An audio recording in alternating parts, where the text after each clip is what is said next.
doesn't do anything by quarter pours or half pours.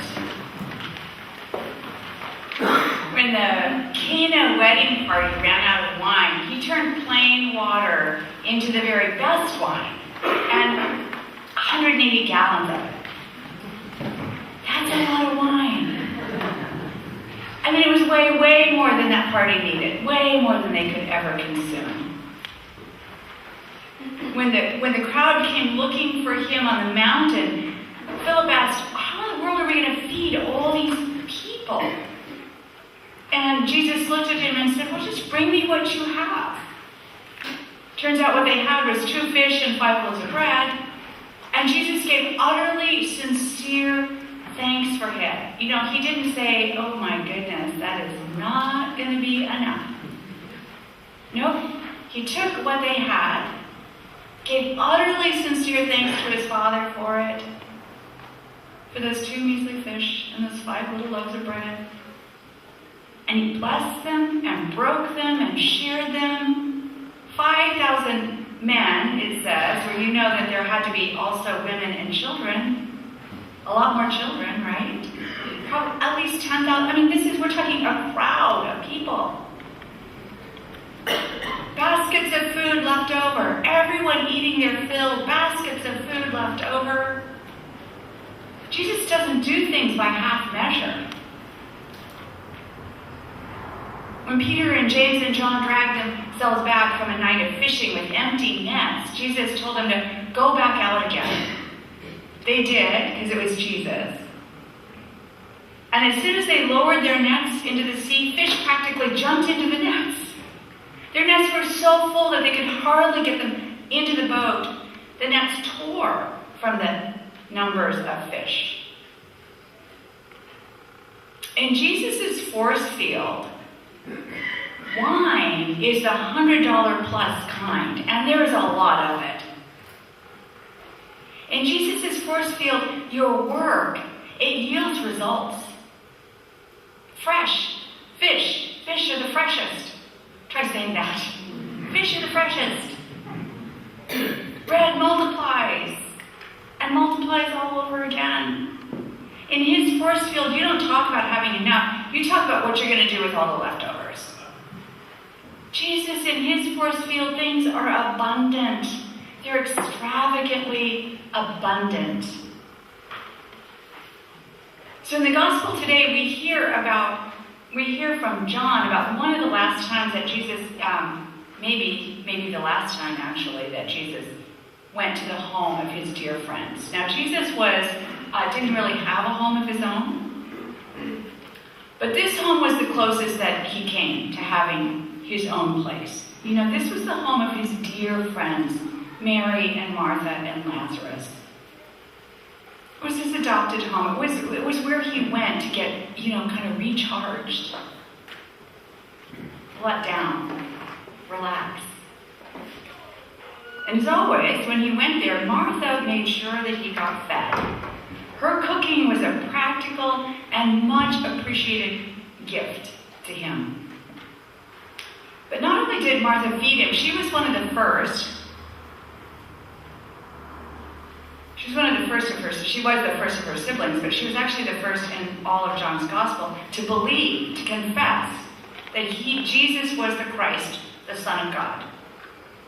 And this dinner that we're reading about today, this dinner occurred after she made that full confession of faith in John chapter 11, verse 27. Yes, Lord, I believe that you are the Christ, the Son of God, who is to come into the world. So Martha's there cooking, making sure he's fed, a full-on disciple, believer. And Lazarus is there. Now Lazarus, he's already had his brush with the grave. Jesus has come, resurrected him. He died. Jesus didn't get there in time. He got there in the fullness of his own time. Lazarus, come out. Come out. And it says Lazarus came out, and Jesus said, unbind him, because he was still wrapped in all his grave cloth. So this Lazarus, he's just kind of still trying to figure out this new world, this second life. this next chance. So he's there at the dinner. He had his own brush with the word of life, Christ. Dazed, dazzling, Mary cooking, Martha cooking, and Mary, who has been commanded by Jesus for her contemplation, for her not, rushing around doing all the time, just sitting with him, just being in full relationship with him, not needing to give him anything or do anything with him or ask anything of him, but just to listen to him. She's a devoted disciple. She loves him beyond measure. And now, out of her love and out of her grief at what's coming, because she alone, among all of these people, seemed to know what is ahead of him, she takes this nard. Now, I don't know, has anyone seen nard? It's not really I would love to have some nard. Just, like when you're part of the Bible story, you kind of want to know, what is this stuff? But it was oil. I'm imagining kind of a thick oil, like thick, soaked in perfume. Now this isn't like, manufactured chemical perfume. This is the real thing. This is like essential oils, what we might know of as essential oils, okay? A lot of it. Now, you just need like a couple drops in your doTERRA thing. This was a lot of essential oil. And she breaks it open, pours it on his feet, and the perfume fills the room. It would dry. I almost did incense for us today. On your behalf, Susie, I did not. This perfume filled the house, and it must have lingered there for days and days. It must have lingered on Jesus' body for days and days. She doesn't do like Jesus, nothing by half measure. Full. This entire year's salary worth of essential oil poured out for him. And then weeping not out of, we kind of think of Mary as the prostitute this is not in John's gospel. In John, this Mary is his beloved friend. This is love. Weeping out of love and joy at his presence, and grief is what's coming for him. She weeps and wipes his feet with her hair. Now, I don't think we can even in our day, right? This would be pretty scandalous. In Jesus' day, it was beyond scandal. I mean, this was intimacy. It was not something that a woman would do with an unrelated man, and it wasn't something you would do in public. Okay, but her sense of propriety and social mores goes completely out the window with her heartfelt relationship and devotion to Jesus. And then people say, whoa, that money, that was a waste. What a waste. That could have been sold. If nothing else, it could have been sold. Think of all the hungry people that could have fed. Judas, it says he was a thief. Whatever the reason, he objects to this waste, this extravagance.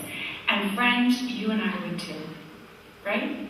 We would say, that could do a lot of preschool scholarships. That could remodel the First United Methodist Kitchen that feeds all those people. That could do a lot for the San Pablo Seaside after-school enrichment program. We would say pretty much the same thing. That is a waste. But love has its own logic. Love has its own economy. Love has its own eyes. blind, maybe, but blinded by brilliant color and hope and desire, and blind to this world and open to another world, a whole other world, the world of God's kingdom. The world where the wine pourer pours until your glass is topped off and kind of overflowing, and you've already had enough, but there's more. A world where baskets of food are left over so you don't have to scrimp on the butter. A world where the dead are raised to new and good life so you don't have to walk around in fear and mistrust. A world where there's so much love, so much goodness, so much of God's creativity and power that there's absolutely no need for hoarding anything or being anxious or fearful that there's not going to be enough for you. Jesus doesn't do anything by quarter pours. In his force field, there is enough. There's more than enough. And so he calls off the Judases. He calls off you and me and thanks Mary. He receives her beautiful and wasted gift. He's comforted by her awareness of the precariousness of his life. He's encouraged by her love, because the next steps he will take into obedience to God will take him into an awful valley of death. And the beautiful smell, the fragrance of her gift will walk with him, will comfort him, will be encouraging. It will be companionship for him. This kind of devotion is not something, we're practical people. Right? We're not terribly comfortable with that. Devotion that doesn't go somewhere, it doesn't really relieve poverty or make the world a better place. I was in Bethlehem, and I spent the early morning hours in the church there. Early light coming in, and the workers coming in and out, they light candles and then go off on their day. A woman, a Palestinian Christian, she came in and she stood a long time in front of an icon of Christ. And then she began to kiss it over and over again, just kissing the Christ. It's a painting, right? A painting of Jesus, kissing this Christ. Her devotion seemed like not just over the top, but even a little bit crazy to me. What meaning did it have? What gift was she actually giving to God? In that place of poverty and displacement, how was it going to make her life better, or the lives of her children better, or the lives of her neighbors better? I left the church that day to get on with my day, as she stood there weeping and kissing the Christ. But she has stayed with me. She has stayed with me. She is memorialized in my mind to this day. I cannot think of the Holy Land without thinking of her. And again, I have been to San Pablo de Apostol, our sister Episcopal church in Seaside. I've been there on, just every day, as have many of you, to help with our after-school and enrichment tutoring program. And those of us who have gone, they place kids all over that church. So in the sanctuary, there's desks and chairs that we work with, and offices all over the place. But in the sanctuary, it doesn't matter what day you're there. It is filled with flowers, and you can smell them as soon as you walk in. It's beautiful. This is just every day. But if you want a truly cultural experience, go to the celebrations for the Juquila, which is the Virgin Virgin Mary of Oaxaca, where many of these people are from, or Guadalupe, which is the Virgin Mary of Mexico. The altar is built way up with plants and flowers and waterfalls. It is gorgeous. Some of you go, oh my goodness, our Thanksgiving altar, if you've been here at Thanksgiving, it's got corn cheese and it's filled up. And our Easter, wait till you see our Easter altar. Yeah, go to San Pablo de Apostol. It's ranked with flowers and plants, and like I said, waterfalls. It's amazing. all to give glory to God. Nothing else. Just giving glory to God.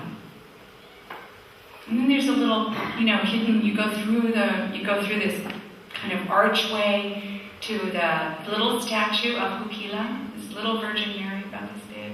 You attach dollar bills all over. So there's all these dollar bills. Honest to God, these are the, maids and housekeepers. These are not rich people. But they understand this just giving because they're in a relationship and because God is so good and because they love. We love too in our own ways. I am not saying that these people are more devotion than we are. I'm just saying that there's, we can learn. We can learn about extravagance and that it's okay to have, to have dinner parties that have many courses. It's okay to taste the goodness of this world because this is a shining gift from God. And what God wants most of all is for us to enjoy, to taste what He's given us. To taste the beauty and the glory that He is giving us every day of our lives. And so, my friends, let's sometimes, not all the time, but sometimes abandon ourselves to the glory that is all around us, to partying with our friends, to feasting, and to over-the-top devotion to God. Maybe that for you that might look like meditation, prayer. Nothing really happens. You're just sitting there. You're not feeding anybody. You're not taking care of your family. You're not making anything happen. You're just giving your time to God. Sitting in silence with God. Listening to birds, whatever it is. 10 minutes. Waste 10 minutes with God.